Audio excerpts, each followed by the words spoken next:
புதுசாக சோஷியல் மீடியான்னு ஒன்று வரப்போது முதல்ல எனக்கு தெரிஞ்சு ஒருத்தர் அதுக்குள்ளே போகிறார். எனக்கு கூட அப்போ ட்விட்டர் அக்கௌண்ட்டெல்லாம் இல்லை, ஃபேஸ்புக்கெலாம் இல்லை. எங்கள் அப்பா தலைவர் கலைஞர் அவர்கள் எல்லாருக்கும் முன்னாடியும் சோஷியல் மீடியாவில் போயிட்டு அங்கே இருக்கக்கூடிய மக்களோடு உரையாட தொடங்கிய ஒரு தலைவர் தன்னுடைய 80வது வயதில். அதனால் இதுக்கு மேலே நமக்கு வருமா வராதா அப்படிங்கிற கேள்வியெல்லாம் யாருக்கும் வர வேண்டியது இல்லை.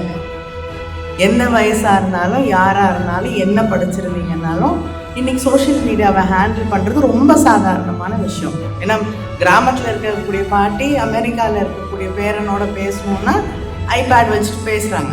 வேணுங்கும் போது தன்னை தயார்படுத்திக் கொள்கிறார்கள், புரிந்து கொள்கிறார்கள், கற்றுக்கொள்கிறார்கள்.